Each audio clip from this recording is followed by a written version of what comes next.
Welcome to A Cup of Gratitude with Amanda Schaefer. Hi, I'm your host, and I'm so glad you stopped by. This podcast is really for anyone, anywhere, anytime, and it's about taking a moment to slow down and look around and actually see all of the good things that are there. There's no question that asks, is your cup half empty or half full? But I think a better question is, what's in your cup? A drop of gratitude will benefit your life unimaginably more than a full cup of anything else. So let's settle in and take a look at how we can shift our focus and embrace the joy and the wonder of the life that we have. And once you start, you won't be able to stop seeing the good. And just like me, you won't be able to stop talking about it. And somehow that creates even more. Even in the midst of difficulty, even when it's really hard. Learn how to drink from a cup of gratitude. Welcome today. I'm speaking with Twyla Franz.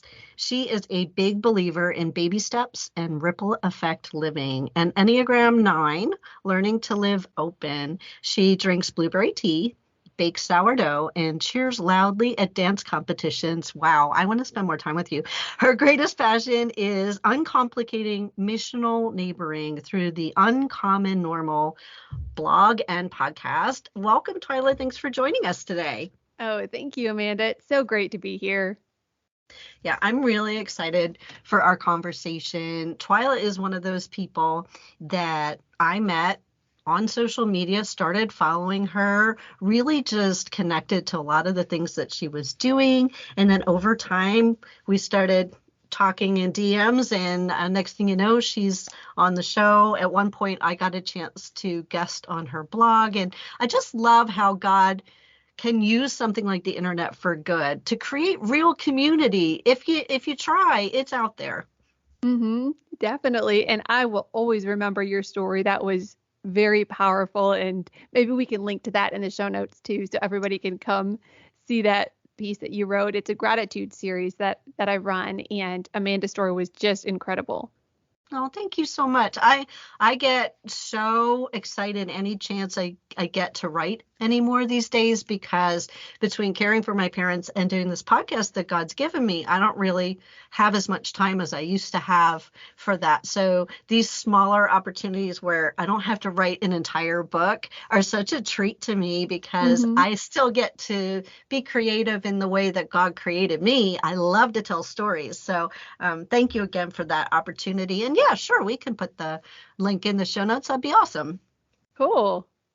So I do things a little differently here, in that I just find such value in going all the way back to the beginning and seeing the thread of God working in our lives, because all of our stories are unique. They're so different, but He is always the same. And because of that, I always ask people if they'd be willing to share a bit about their childhood. So would you share a little about what it was like growing up for you?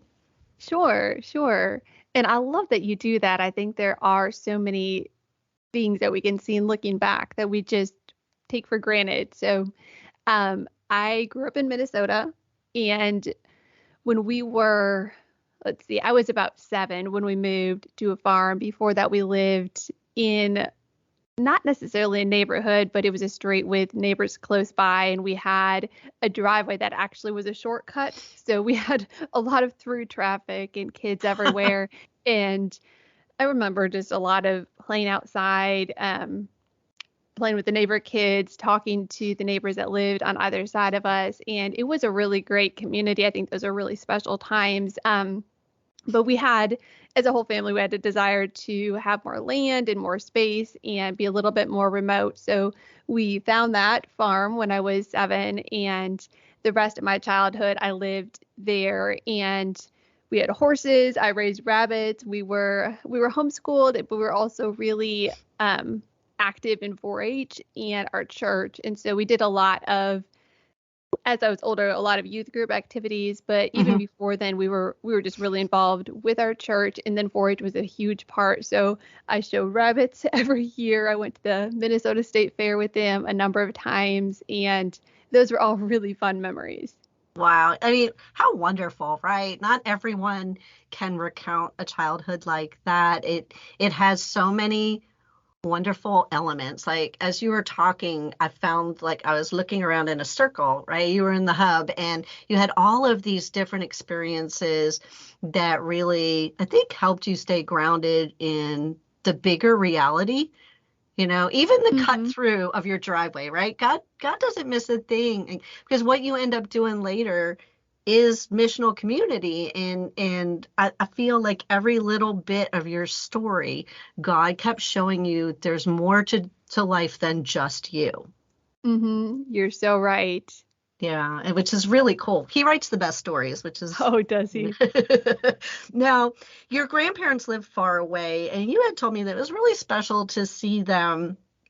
And in our conversation during our pre-recording call, you mentioned that your grandfather in California was your biggest supporter. And I think it's so great how God peppers in these people, whether they're in our family or in our neighborhood or in our church, who encourage us. Like, how did he make you feel that way? Oh, that's a great question. And I love just remembering him. My grandpa would laugh all the time. I don't know if he could go more than a few minutes at a time. Every time that I saw him, he would just be laughing and his eyes would twinkle. And Hmm. he was somebody that was really funny, but he also just had a way of making me feel really special. And I think anything that I thought that I could do, he 100% would back me and honestly, truly believe that I could do it. And he would tell me that.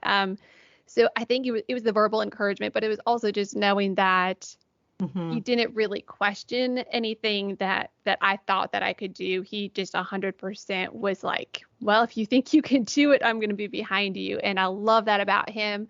So they did live really far away. And I think that's partially what made it so special when we got to see them, because it was so few and far in between. It would be Yeah. 2 or 3 times. I remember our whole family flew out to California and we were at their house, and that was amazing.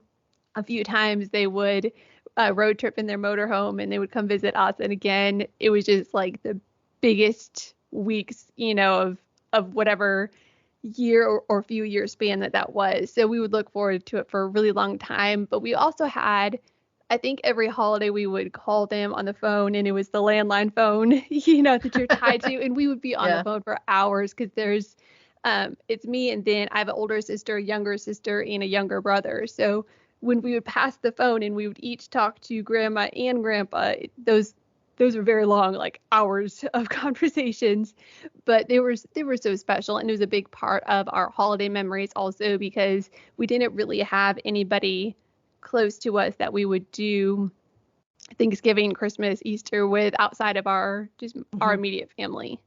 I can hear you smiling, right? I can hear it. I can hear the joy as you're recounting, talking with them and your relationship, which is really beautiful. And I wrote on the side of my paper here, when you talked to him, you were more than enough. Like you didn't have to have some other striving to be some other thing. And a lot of kids grow up not feeling that their identity is enough. And that's just such Hmm. a pivotal, foundational, important thing. What a gift. Oh, it was. Yeah. Now, you had an adoptive grandparent. I love how God does that too, right? Somebody who Hmm. was nearby, Frank, he was your neighbor, and his wife, and they were a real blessing to you. You had said that there were things that they did that made you feel really special. Yes, and those are also such great memories. So that was before we moved to the farm, and they were one of our next door neighbors. And I was too young to remember moving to that house. I have very faint memories, but it just seems like Frank was always a part of our life as far back as I can remember. We knew him, and he would come over all the time. He would ask us how we were doing. He would just I remember one year there was a big snowfall, and here's Frank with his shovel, and he's shoveling our driveway and making a snow pile for us to jump in. And he was we have let's see, I think they were Christmas trees because he did woodwork as well. And I was pretty little, so these are Mhm. kind of a little bit foggy memories. But I remember one year he came over and he had made I think they were to go on a shelf. They were these Christmas trees, and he made one for each of us, and they were just Oh, super special. And we knew that he had put a lot of time into handcrafting each one of these, and that's just the way that he was. Is it nothing? Nothing that he could do for somebody else felt burdensome. It was always a hmm. joy to him, and he was just one of those really special people that you'll always remember and treasure. That's awesome. I see again, like God putting someone very intentional in your path. I love, again, this community outside of family. Family is family. It's not necessarily only your blood family. Mm-hmm. And the other thing is, like, love is important to God, right? They're the two greatest commandments are to love the Lord your God with all your heart, mind, and soul, and to love your neighbor as yourself, right? And so very early on, God was showing you in your own personal story how important that is and how it made you feel so that you'd be able to make others feel that way in the future. Mm-hmm. So cool. Now, you were homeschooled. What was that like for you? Do you remember most of I that do. fondly? I do. Um, we had a big homeschool community, and so it it wasn't something that was super different because we had a lot of friends that were homeschooled. I think at one point there were 40 families in our Oh, wow. homeschool group, and we would do field trips together regularly. Sometimes we would have a co-op, or we did a play together. That was just kind of like an optional, whoever wanted to participate. But so we did a lot in community with other people. The church that we went to, quite a few of those families also attended the church. So it was just a way of life. And we knew plenty of kids that went to the public schools as well, but they were very small town public schools. Hmm. It was just more of a quite rural area, actually. The, Yeah. the town that we lived in had a gas station and a bank, and that's about it. Like you would blink and you'd be past it. So, Wow. so it was very different from where I live here in Lexington, where we have a lot of schools all really Hmm. close together, and it's all Hmm. which school you're districted for. So I loved it. I honestly didn't know anything different growing up. It Yeah. was just we were Yeah. homeschooled from forever until 10th grade. And there was something really cool in Minnesota that we were able to start college early. Hmm. And so I'm second in the birth order. So once Right. they kind of had that plan that, hey, my older sister could do this, then we kind of shifted our focus to, hey, well, let's prepare for this. So it was, I don't know, maybe more rigorous than it would have been otherwise, but I really enjoy learning, and it pushed me and challenged me in a lot of ways. And there was one particular year that I remember everything shifted in my mind from thinking that I really didn't like to write Hmm. to loving it. And I think that's one of my most fond memories of being homeschooled because we had the freedom to choose our curriculum and kind of explore some of these other areas. But that particular year, my mom had said, okay, throw away or throw out all the curriculum. I just want you to write, and you can write whatever you want as long as Wow. you're writing every single day. And so I just started experimenting, and that was really pivotal for me. And then I went on to be English major for the rest of my college career. That's really awesome. Now, did your mom do that for everyone or just you? I think it was just me as far as I Yeah. remember. And I don't know if it's because I hated the curriculum so much. And I don't even know why. I just I felt felt like when you stuck. were Yeah. saying it that God was like, "Hey, I want her to write." And that your mom was just kind of doing what felt natural because it's something that I feel like if you talk to her, God talked to her about that. I'm pretty sure.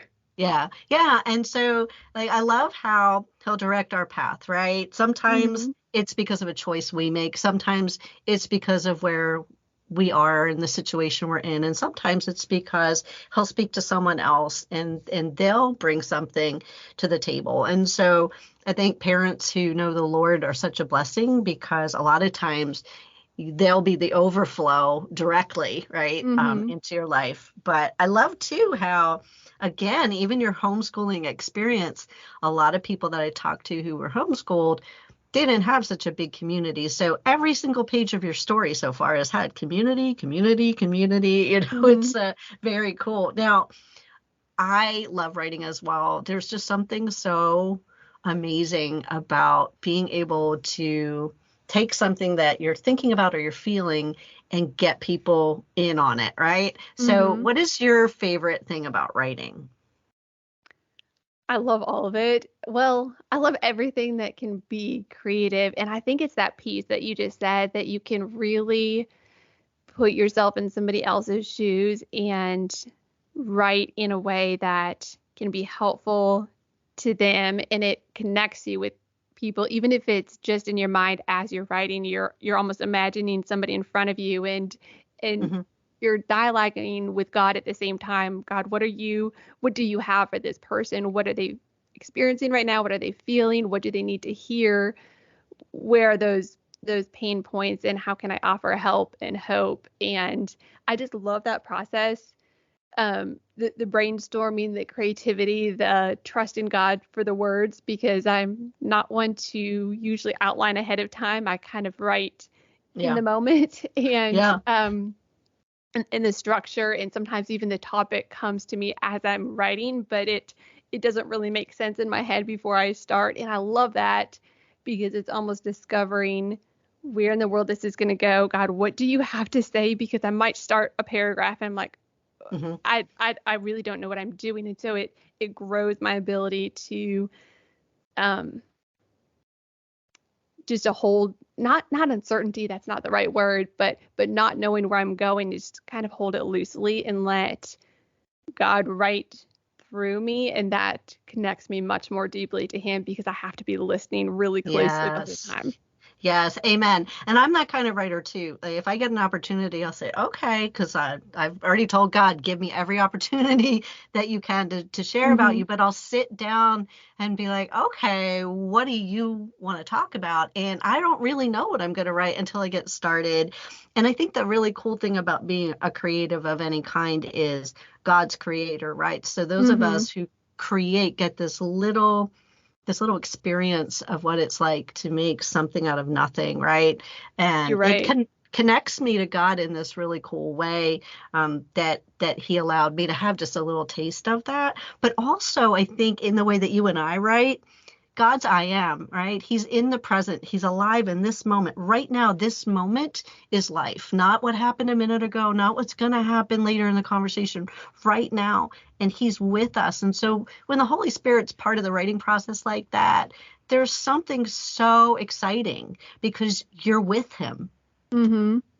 Yeah, it's very cool. I often wonder what it was like when the Bible was being written, and the Oh, that's stories. good. Yeah, and I know that, I feel like God's forever going to write stories until the day that we're with him again, right? And he's going Mm-hmm. to always take the good, the bad, and sometimes the ugly, and he's going to put it together in a way that helps people find hope and healing. And he's writing these parables and these stories through every one of our lives, and it's so exciting. Even if you're not a writer, you have a story. He's the writer, right? But we Mm-hmm. we we get to share in a way that's like an overflow of that, and it's really, I think it's just a humbling experience. Oh, definitely. And I love the way that you use the word overflow because that's really what it is. It's like God stirs and grows these things inside of us, and it Hmm. has to spill out. And so there is this overflow that we're writing out of what we're living and what he's teaching us in those moments. It's not always just this is what I learned in the past, but this is what I'm experiencing or walking through right now. Yeah, and I love talking about things God has done. We all have our Ebenezer stones, and they're really important, but I want to know, what God do today? Mm-hmm.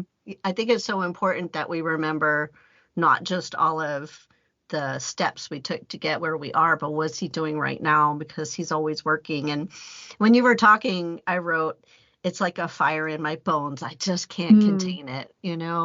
And I hear that in you too. Is like he gave you this longing to share, and he gave you an ability to share. And now when we connect to Jesus, right? He's the vine, we're the branches, and when we connect into him, he produces the fruit.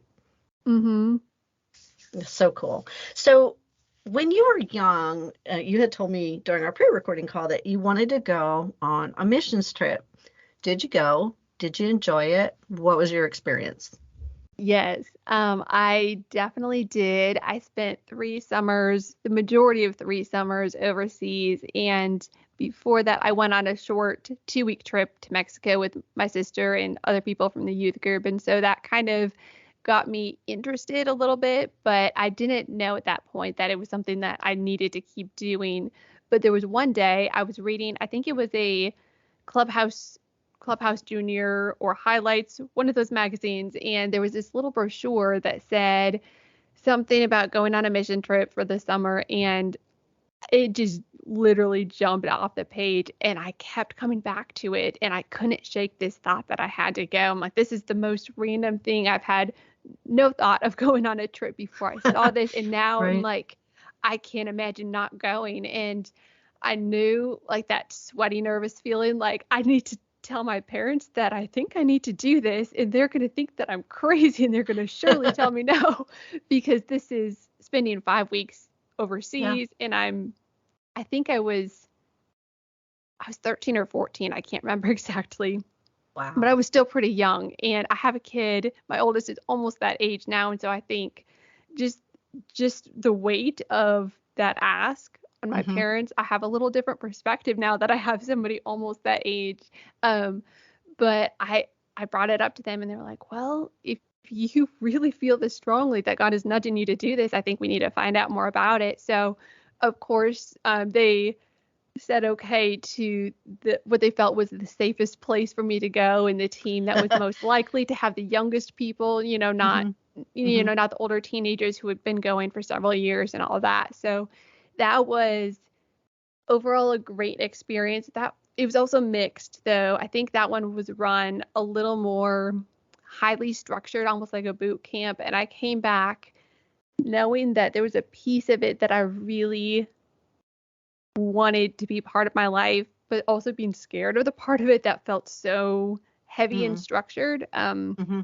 So I Yeah. didn't go again the following year. And that year I went to Scotland, and we spent a few days in London. It was amazing. So I met so many amazing people. I knew nobody before I went on that trip.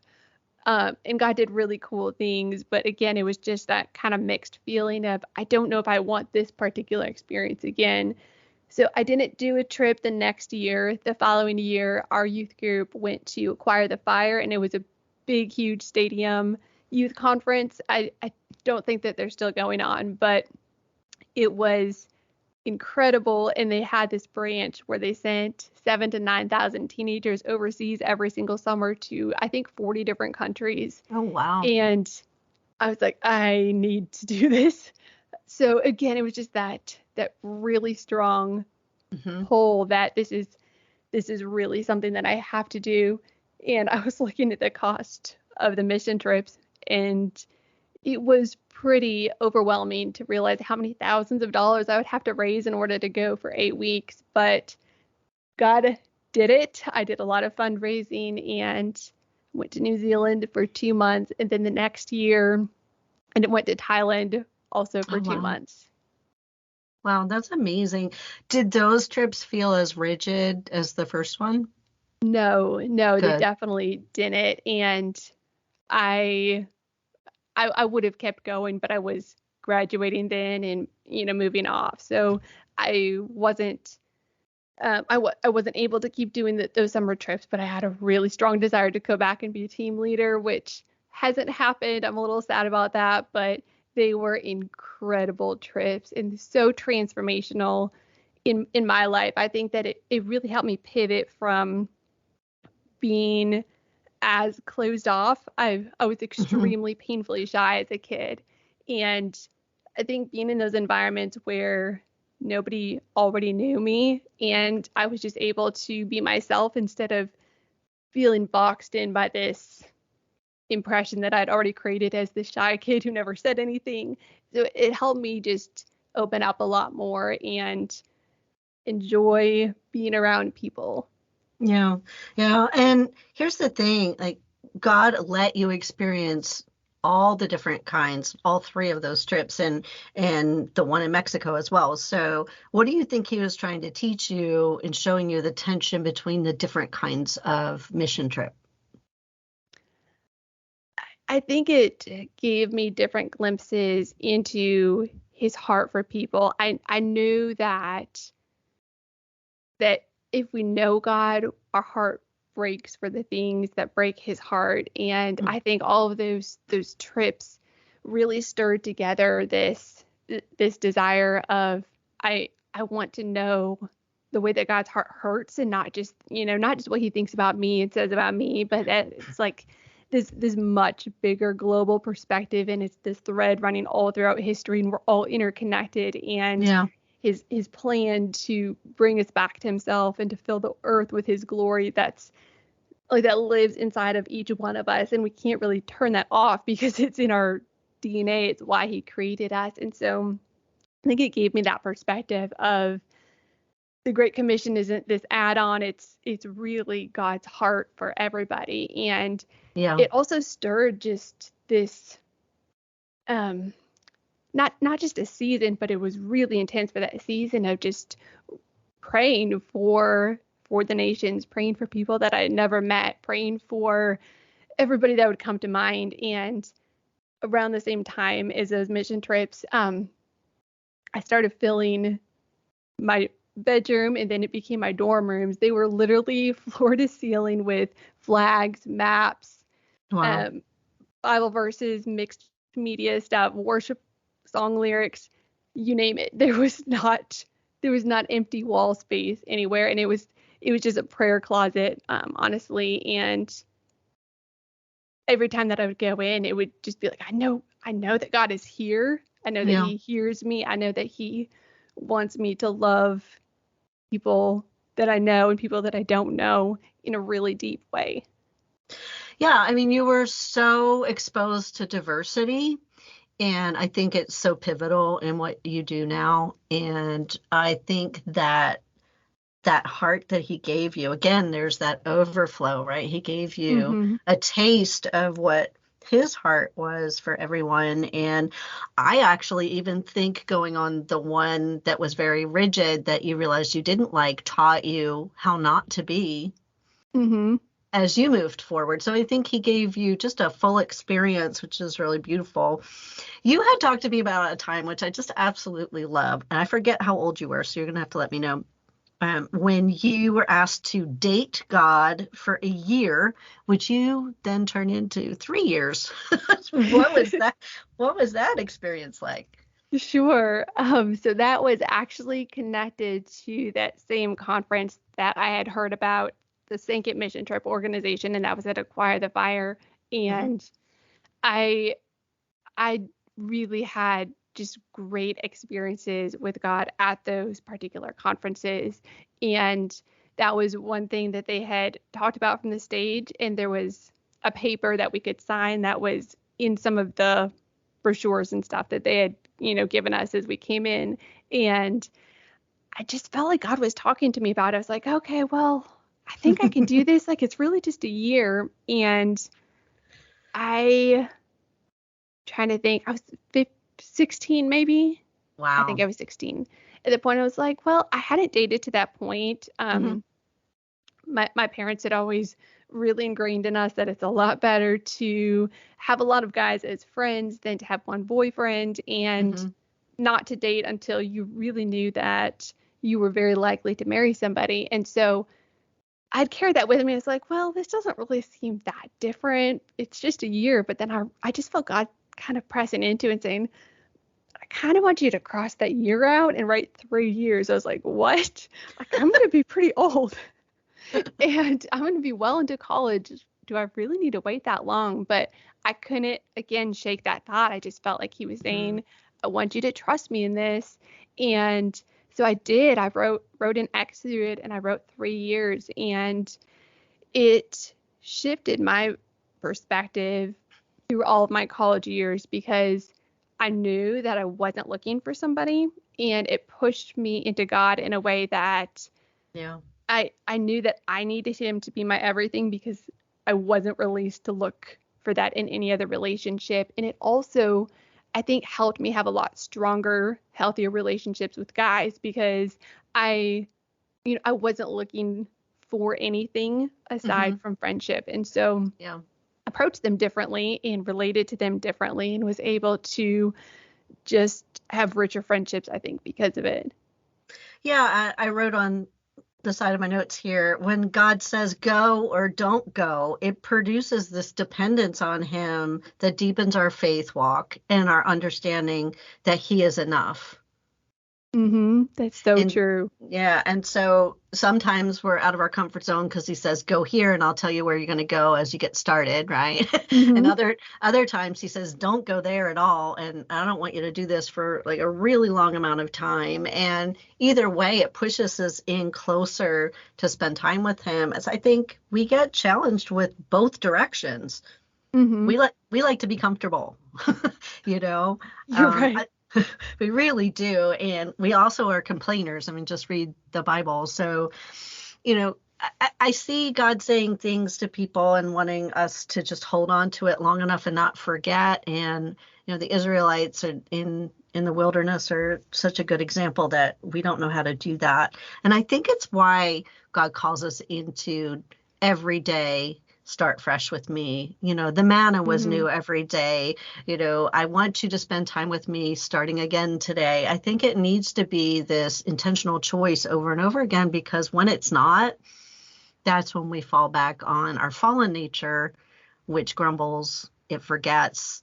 I always think about in the desert, right, where they grumbled about not having water, hmm and they were at Marah, which the bitter water, right?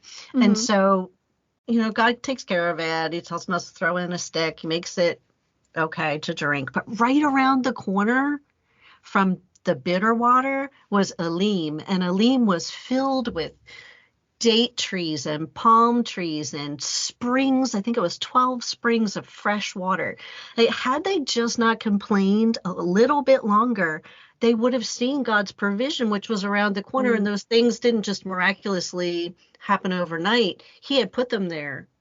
How long does it take for a tree to grow, right? For dates Yeah. to grow, for what? He had put them there way ahead of time, and that provision was there for them. So I think sometimes we're just looking at what's in front of us, and instead of complaining, you held on and you got around that corner. Yeah. I think that's pretty I didn't cool. really remember all that about the story that you just brought up, how God had placed the trees and they were planted long before that moment. That's a really cool perspective that he knows. Like hmm he's not surprised by anything. And you're so right that those things that can feel really uncomfortable, that he's in a lot of those things and they turn out to be much more fulfilling than if we had said no. And that actually brings me back to, so that year that I was in New Zealand, we had a night that our team leaders were talking, and it was just kind of a connect with God, contemplative, let the Holy Spirit do his work kind of thing. And I started feeling like this fear rising in me, like, God, I know that I want to keep going on these mission trips, but hmm I think that you're going to tell me to go somewhere really hot and really uncomfortable and not very easy next summer. And I really don't want to. And I wrestled with it for a mm lot of the trip. It's like, I just know that you're going to send me somewhere and I'm going to hate it. It's just going to be the worst summer ever. And New Zealand was pretty fantastic, so like it wasn't like everything was easy and comfortable. And I mean, they pushed us hard. We were out in malls and food courts and the streets and everywhere, and um supposed to be doing hip hop dance, which we were terrible at. So eventually we dropped that. But I knew that there were other places that they hmm sent trips to. And after wrestling with it for so long, I came home and I was like, God, I'm just going to flip through this brochure with all the different countries. And like, I want you to nudge me for which one you want me to sign up for. And hmm of course it was Thailand, the hmm church planting, which was going to be rural, hmm remote the whole time. And I would not trade it for anything. But I remember looking back and it's almost surprising how afraid I was to go on that type of trip. But God does something different, so Yeah. different in you when it's not comfortable and it shifts your Yes. perspective and what you care about. We Yeah. were we were in, they called them apartments. There was no furniture. It was just some, small cement rooms and these thin mattresses that didn't feel a whole lot different than cement that were on the floor, and a fan that would oscillate back and forth over I think there were 3 or 4 of us in the room, and plenty of cockroaches. They were not toilets that flushed. We did our Mm-hmm. laundry with a spigot outside, and Mm-hmm. it was the most incredible trip that you can possibly imagine. We saw kids, because we got to teach in the schools, and we had a class, 2 other of my teammates and I had a class of 4th graders, and just seeing the difference that it made in their Mm-hmm. lives. The day that we Yeah. left, they all ran, I think it was a mile or 2 from the school to the airport to say goodbye, and their Oh. faces were just streaming with tears. And we knew that it was so much bigger than just these are kids crying because they're sad, because in that culture they Mm-hmm. didn't show emotion. We saw Yeah. kids jump off of the back of a truck, break teeth out of her mouth, and Wow. not show any ounce of being in pain. And the fact that they just were openly weeping when we left was the most humbling, touching thing ever. So I wouldn't trade that for anything. And it's a good reminder when I hit those Yeah. other times of, Yeah. God, do you really know what you're doing? This doesn't seem very easy. Is to say, yes, you've shown me before that this is the better plan. That's right. And you know what? When we wrestle with God, and we all do, right? We walk away with a new name, with a new character. We might walk away with a limp, but we walk away with something we didn't have before. And God allows us to wrestle with him, and he wants to give us new parts of who we are, to be able to walk in the things he has for us, and for us to better understand who he is and the good gifts that he has. And so I think most of the time it's the things that we don't want, quote unquote, that we need, Mm-hmm. you know.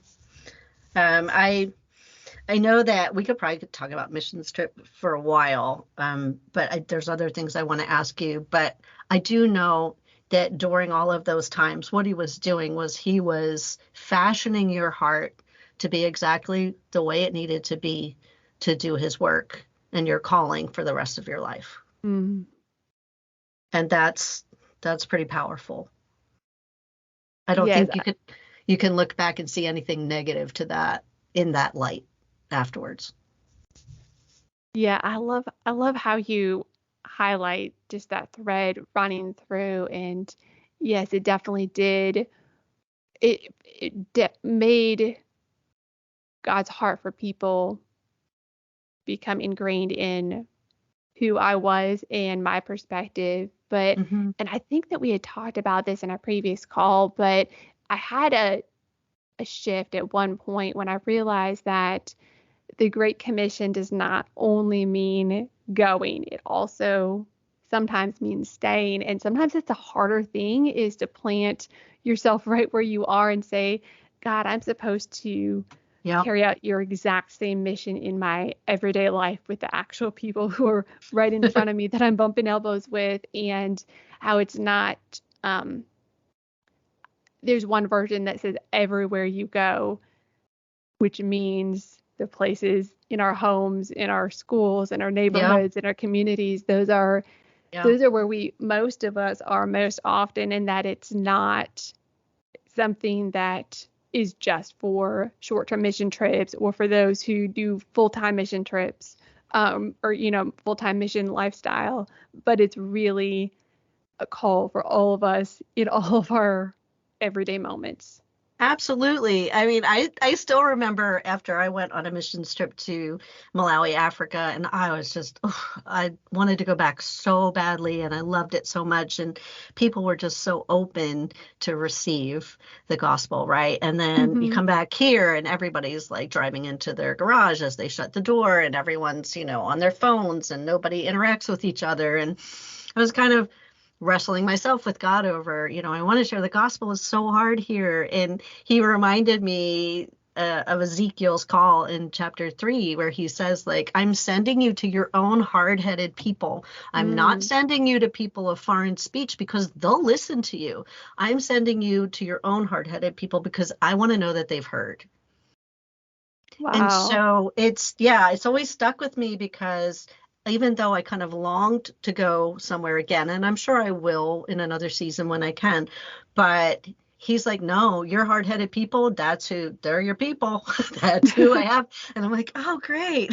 But, there are people all around us in our family who don't know Jesus, in our workspace who don't know Jesus, in, our neighborhood who don't know Jesus, and he wants everyone to know. Hmm. Now you're married with children. Tell me, how did you meet your husband? Tell me a little bit about him. I love to see who God puts people with when it's a godly choice for marriage, and kind of how they partner with you, and kind of the bigger picture, because God puts us in families. And I love to see kind of the family's call as well as just the individual call. Hmm. Sure. Well, it was not long after that 3-year commitment ended. I think it was within a few months of that Hmm. I was in grad school at the time in Dayton, Ohio, and there was a church they had a service specifically for 20s, and it was amazing. I started going every week because some friends had invited me, and one evening, a bunch of everybody who was there went to this coffee shop afterwards. So I'd driven with another guy actually from the church that I was attending because I invited everybody to come join me for this extra Saturday service. And so we came in together, and my now husband looked at us coming in, and he was like, seems very content and happy. They must be newlyweds. And then he was watching us. He's like, they're not together. I'm going to go say hi.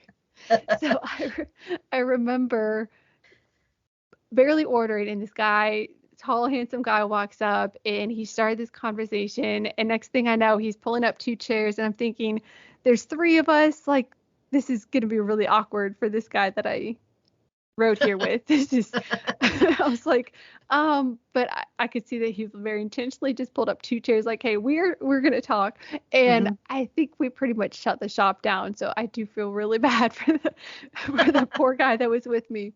I hope he forgave me. But so we talked, and it felt like time just sorry, a little scratchy here. It just felt like time stopped, and Oh. our hearts connected on a level that I had never with any other guy ever. And I knew something was different about him. And I can't say I knew that I was going to marry him, but I knew that he was the first guy I met that I didn't know that I for sure couldn't marry. Don't know if that Yeah. makes sense. It's kind of a Yeah. wordy way to say it, but I didn't Uh-huh. know that I couldn't marry him, and that God was somehow in this conversation. So when he asked for my phone number, I hesitated a little bit because I don't normally do that. But he's like, how are we going to continue this conversation? I was like, well, that's a great point if you can't ever talk to me again. And I don't necessarily want that. So we just started talking more, and we were dating shortly after that. And about 2 years later, we got married. Yeah, it's pretty funny how God extended your time of not dating, and then shortly after teaching you all the things he had to teach you about who you're looking for, you meet your husband. That's pretty cool. And so this is wild too. If I look back, I don't know if you ever wrote one of these lists, but I think when I was maybe 12, I wrote a list of here's everything I'm looking for in a guy, and big laundry list of this would be my ideal everything. And Hmm. aside from playing guitar, it's almost a perfect description of him. But Wow. we're also we're also really different. I know you were interested in the dynamics and how Yeah. families work together. I don't know if you're big into Enneagram, but Enneagram is one way that has really helped us understand our marriage, understand our how we're parenting our kids. Hmm. And the short of it is that my husband and I see the world in very different ways, like almost polar opposite ways. For example, he is not at all afraid of conflict. He actually welcomes it. He thrives off of it. It makes him feel much more connected. And I am naturally one to steer as far away from any kind of conflict as I possibly can. And Uh, um, so if you're familiar with Enneagram, he's an 8, I'm a 9, which I'm a peacemaker, he's a challenger.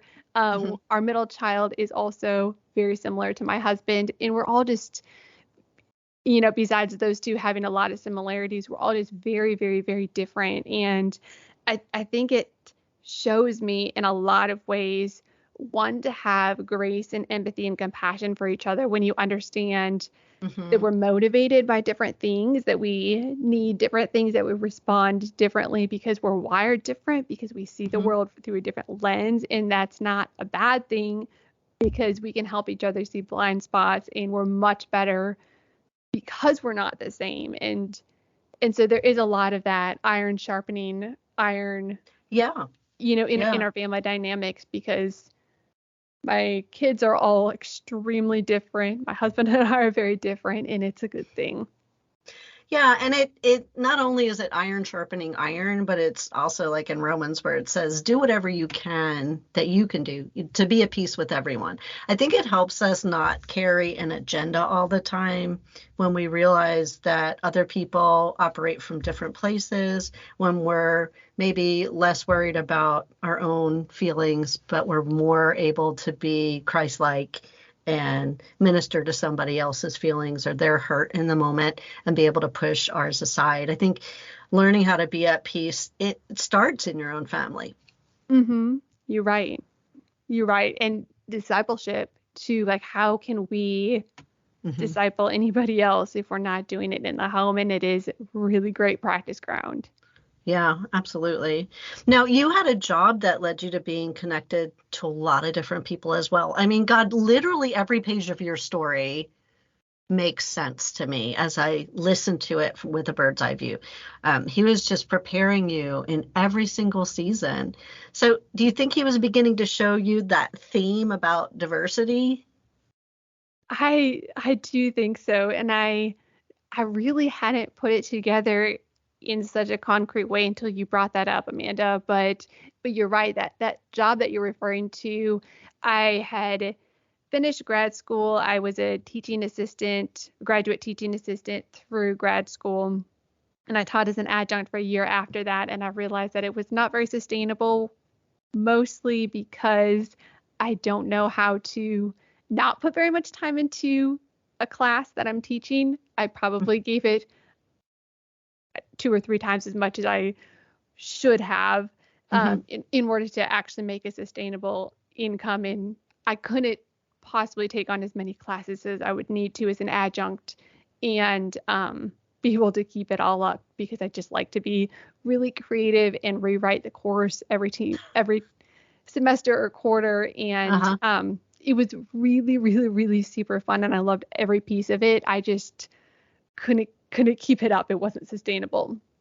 So I ended up moving to administration, higher education administration. So I was an administrative assistant for one of the VPs at Northern Kentucky University. And that put me in contact with offices, academic offices, and other administrative offices, all the way up to the president's office. And so I interacted with a lot of other assistants, also department heads, and a lot of leadership.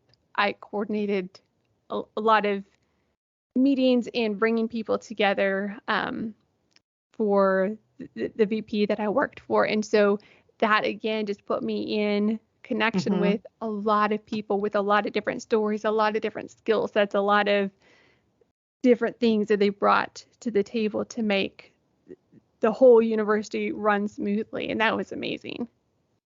Yeah, I wrote here, God put you in a place of favor But the interesting thing was he used something that you loved, but that became overwhelming to move you. Mm-hmm.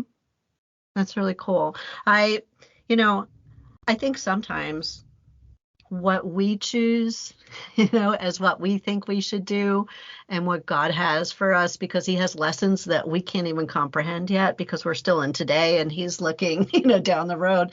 They're Mm-hmm. so different. And so that's what other things I absolutely love about sharing our stories from the beginning, because I think we're so busy living that we miss some of the gems and treasures that God had for us. That's so true. Now, you ended up, once you had kids, you became a stay-at-home mom. You still had a love for words. You did a lot of reading and writing at that time. You ended up homeschooling your kids as well. You eventually wanted to go back to work. Like, how did all of that happen? I know that's a big question, but so you went from being at home, having your family, learning the things that you learned about motherhood and being a wife, to also having children. How did you get from that place and still continue to keep with your reading and your writing? How did you get from there to possibly going back to work? Yes, that's a great question. And to be fair, I did dial way back on reading and writing for, I think it was close to 10 years, and I wish that I'd kept it up a lot more than I had. But again, that day to day kind of takes Mm-hmm. the precedence over everything else, and so it became a less obvious part of my life for a long time. But I loved homeschooling. We did a lot of Montessori, and um, had two girls. There was, again, those pulls that God kind of puts on your heart that were like, I think that there's something to this. And one of those was that we really felt strongly that we were going to adopt, and that it would be two brothers that we would keep together. And so we really thought that we were done having kids. We didn't know what time, what season that we would adopt. If it would be sooner or later, but we thought, we have two girls, we'll adopt two boys.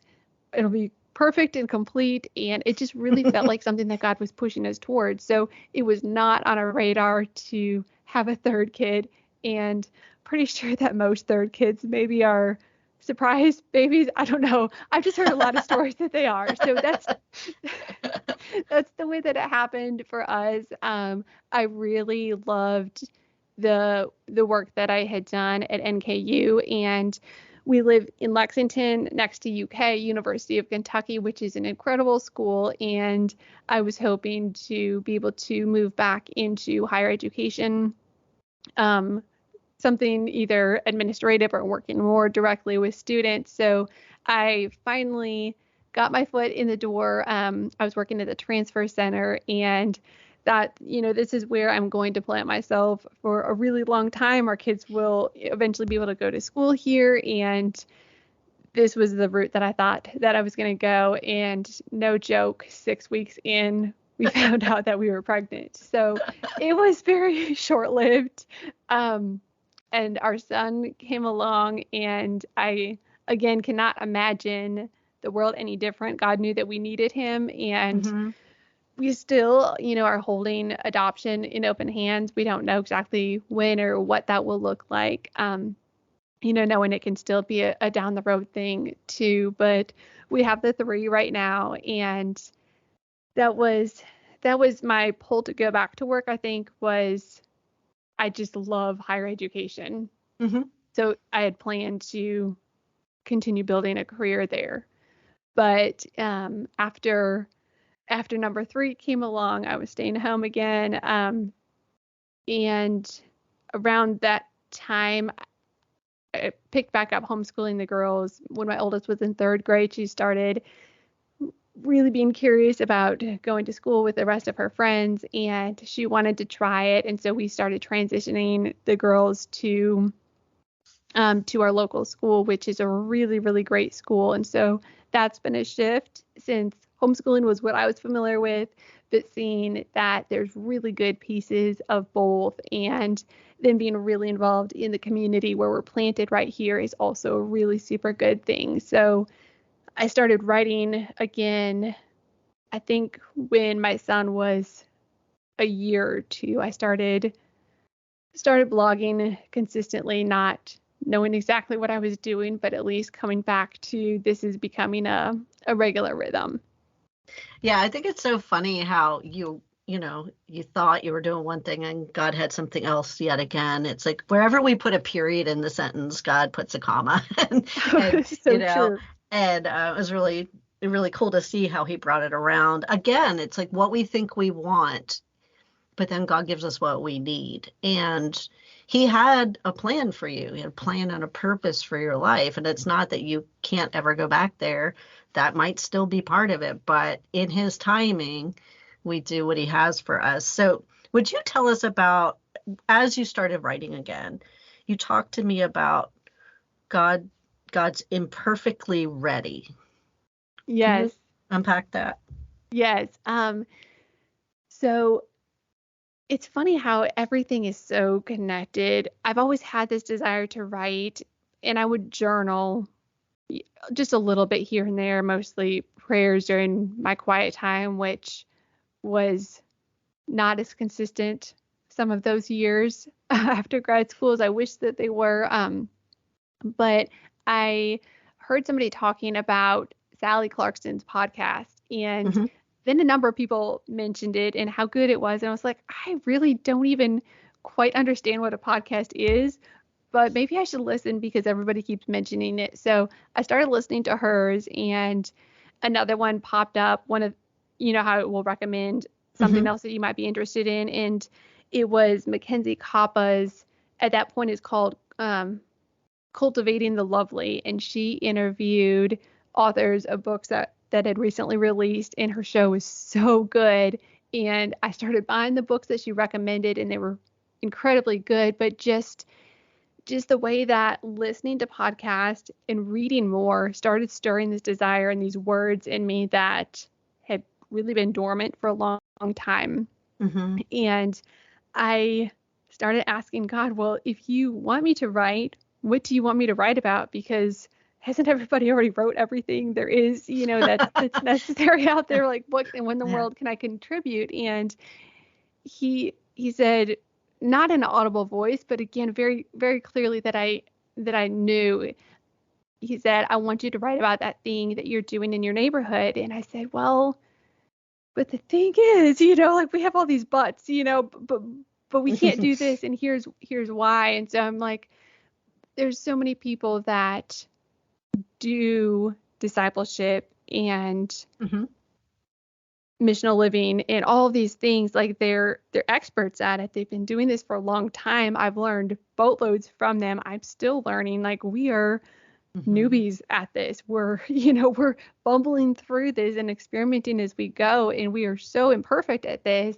And he's like, I want you to write about it anyways, because there are people Mm-hmm. who are in that in between, and maybe they are going to connect with somebody who is still figuring it out in a different way than somebody who has way more experience and way more insight, but it feels farther removed from where they are. And I was like, well, I mean, this is not my idea. If you're telling me like I have to, then I guess I'll give it a try. But that's where that term imperfectly ready came from. Is one, I felt imperfectly ready. Like, there's this pull that I want to write, but I do not feel equipped.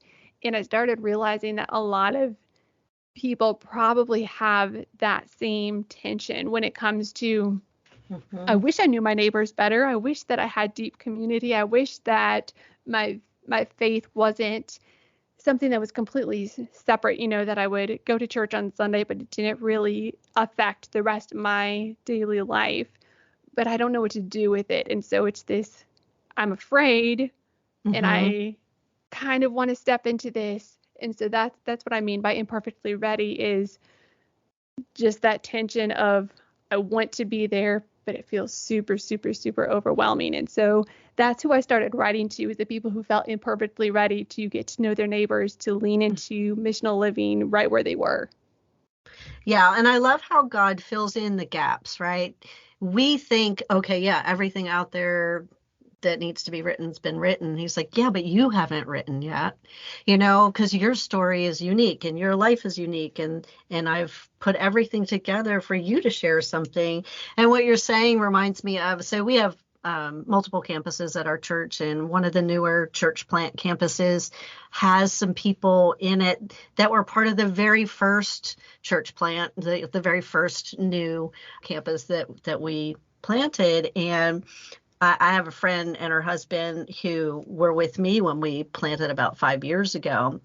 Mm-hmm. And they're now feeling the call to go to this new church plant. And at first they were like, but it's filled with all these people who planted the original campuses, right? And then our Mm-hmm. pastor said, who's so great, and that he's a pastor who realizes the church is meant to send, all the people Mm. that we sent out.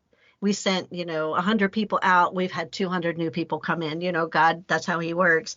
And he said, yeah, but you did it more recently, and you know what it's like now.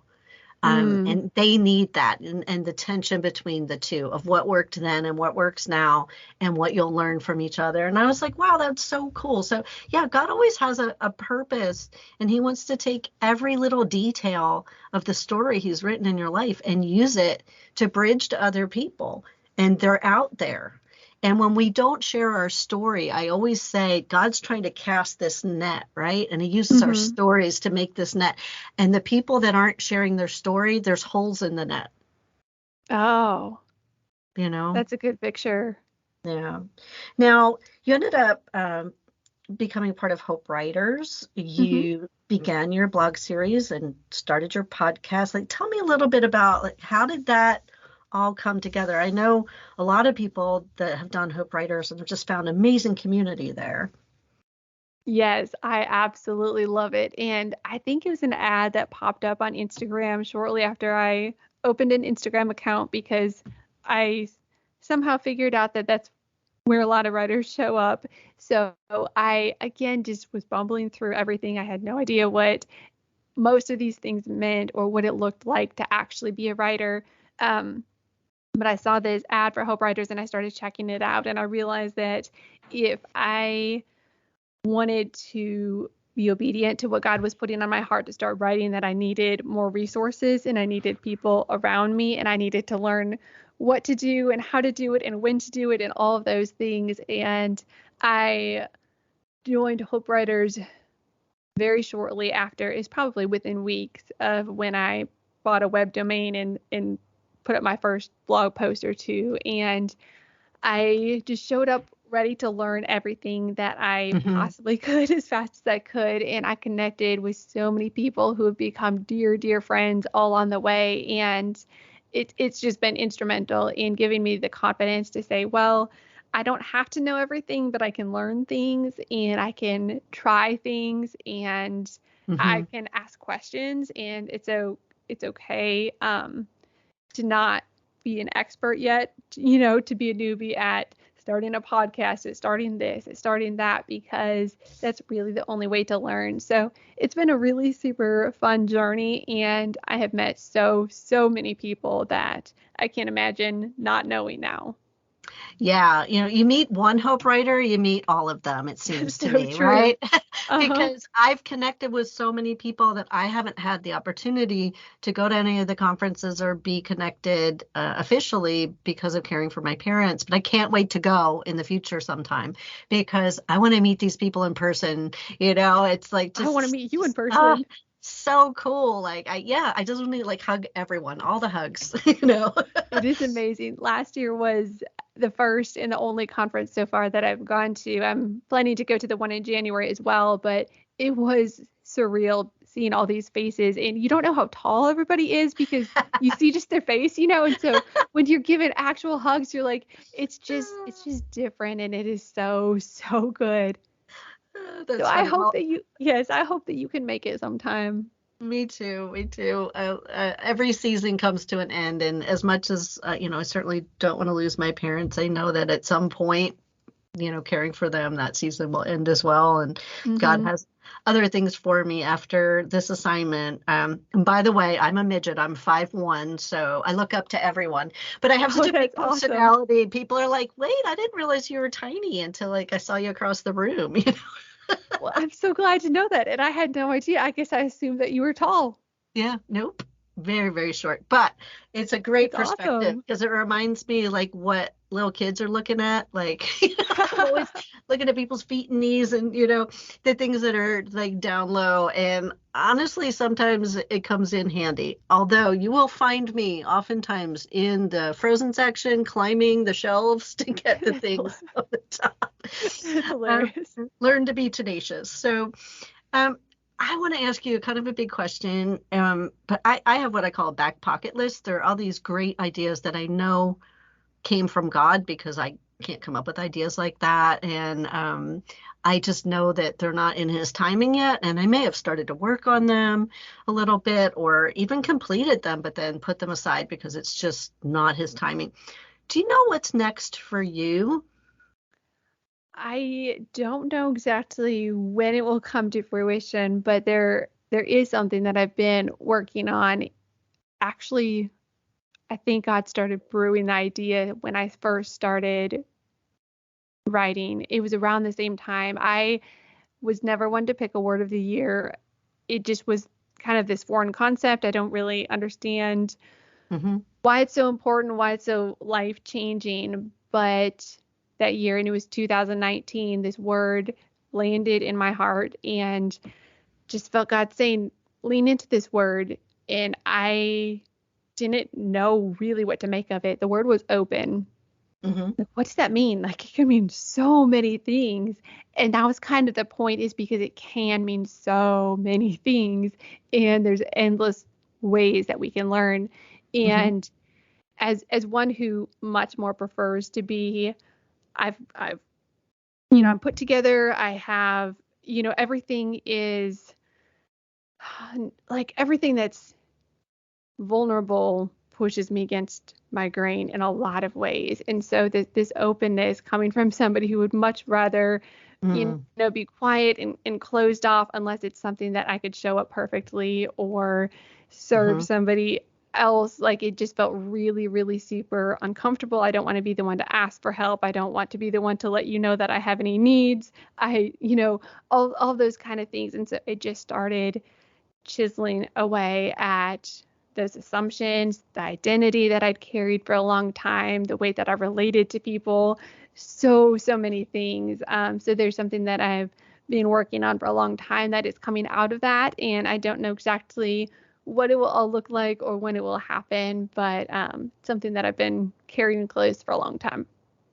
That's awesome. Well, I follow you on social media and we've become friends. And so I can't wait to see when that comes out because I know it will. God, is definitely doing a work in you. And, that's the thing that I love so much. So I do want to remind everyone, I'm going to be putting in the show notes links to follow Twyla, everything that she's doing, her podcast, her blog. But also by the time that this airs, I believe our mutual collaborative book that we're both in, thanks to the wonderful Mary Armand, who compiled all of these stories, 34 amazing authors all put together in just the right way. I'm so excited about this because I do believe that God loves it when his children play well together. And, I Mm-hmm. think that Mary really listened to God's calling because she was already doing quite a lot with her Butterfly Living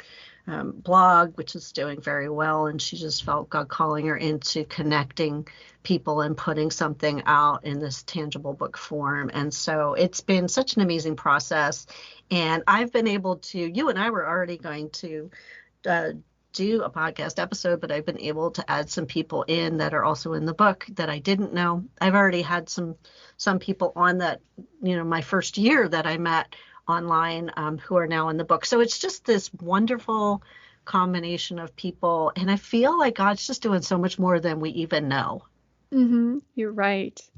Yeah, it's very exciting. So I'll And I put a can't link to that when it's available. But I'm pretty sure it will be by the time this comes out. Awesome. I cannot wait to read your story and everybody else's story. It's been a really fun collaboration to be part of and so excited for it to be available. I know. I can't wait to read everyone's stories too. I really can't. And it's created so many other, I call it like cross-pollination, right? So they've got this Hmm. group of people and people are connecting in different ways with their own stories or things that they do. Like I'm sharing people's stories on the podcast. I have somebody that does lives who's, having people come on. There's a QR code to the book, which is going to have little 15-minute kind of interviews with those of us who wanted to do that you can get from the book. It just has all these different things. I see people working together and being on each other's blogs and speaking events and things like that. So God really is just doing so many cool connections. It is amazing. Yeah, I agree. It's exciting. Now, I have one last question. I could talk to you for hours, so Same. we're probably gonna have to do a phone call or have you back on again soon. So, my last question is always the way that I end every podcast. Is just my favorite question because it can be answered in so many different ways. But if you could go and give your younger self any advice, what would that be? I love that question. And I kept coming back to it. I know we had talked about this question, so I was praying through what is the best advice to offer here, and I want to share this mantra that I have adopted because it's been really, really super helpful, and it connects into that idea of being imperfectly ready, where we're feeling that tension, and it may be missional neighboring, but it could be anything else that God is kind of stirring you toward. And the mantra is this: the direction is a lot more important than the pace. And it just Mm, takes the pressure off. We don't have to become everything that we want to be. We don't have to learn everything, achieve everything, change everything about our life overnight. Most things are not going to be this one giant leap. But if we see the little everyday moments as important because mm, they are all stacking toward the same direction. They're changing the trajectory that we're on, and that trajectory, the direction, is really what's important because if we keep moving that direction, those steps are going to start to snowball and we'll gain momentum. mhm. But our focus isn't on getting there as fast as we can, but it's really about who who are we? Who does God say that we are right now that's going to pivot us? So it's much more of an internal thing and an identity thing of, God, what are you doing inside of me? Who am I in relation to who you are? And what does that say about my life and my mission and my purpose? And letting him do deep, deep work, because anything that's Mhm. inside is what's going to bubble out, this ripple effect, like I like to talk about. So we can't ripple we can't have a ripple effect of things that are really good and filled with God that are going to share hope in life with other people if it's not inside of us first. And Mhm. so that's often where the direction begins, is deep, deep inside, in those moments that we are spending time with God and we're being really honest with him, and we're opening, again, that word open, but we're opening ourselves up to whatever it is that he wants to grow in us, to cultivate, to refine in us, for us to let go sometimes. So yes, just coming back to the direction matters a whole lot more important, or the direction is a lot more important than the pace. Absolutely. I mean, that's powerful. It's so intentional. And, living in a kingdom way, an abundant life in a kingdom way is so counterintuitive to our culture. And we Mm-hmm. have to remember that like our culture's like upside down from what we're supposed to be doing. And so, we're here, but we're really not of this world anymore. And so I think we have to be intentional to remind ourselves of that. And saying that the direction's more important than the pace reminds me of something um, in mentoring younger ladies. I've had a bunch of people say, it's really hard for me to be still, right? When they Mm-hmm. talk about being still to listen for God. And I'll say, what God's looking for isn't necessarily that you don't have any other thoughts. He's looking for the intention of your heart. Think about it like this. You're trying to focus on him, and an intrusive thought comes, and it comes, you can't do anything about it, but you turn from it and you turn back to him, and you turn back to him, and you turn back to him. And it's the intention of turning back to him that he's looking for, that part of your heart that's choosing him over and over again. And it kind of takes the heaviness of, and eventually you get better at it, but it's hard because we live in a world that's just constantly chattering. And so our minds are constantly chattering, and, it's just the way that it is, but he's looking at our heart. And so if you're choosing him over and over again, if you get interrupted a few times, that's okay. Eventually he will help you to perfect that discipline. And so I love this because, nobody's asking for fast. Never in the Bible does God say, do this really quickly. He just says, do it. You're right. So that's awesome. And, I am just so grateful we got the chance to do this. I have so enjoyed getting to know you and your heart and the call that God has on your life for you and your family. And I just, I'm excited that we're connected and that I get to see the rest of it unfold. Awesome. Well, I'm so glad that we connected as well. It's been really a joy to get to chat with you, and I agree. I feel like we could talk for hours and hours, and I think we have to pick this conversation back up. Absolutely. Well, for today, I hope you have an amazing rest of your day. Same to you. Thank you. Hey, so I just want to thank you so much for spending your time with me. And I want to challenge you to go out today and to just take notice and to stop and really look around and find at least one good thing, one thing to be thankful for. If you do that today, you're going to find so many more things tomorrow without even trying. Because once you start, you begin to see what's always been there. And if you need a refill, you can come join me again for another cup. Make sure to subscribe and have an awesome day and go be grateful.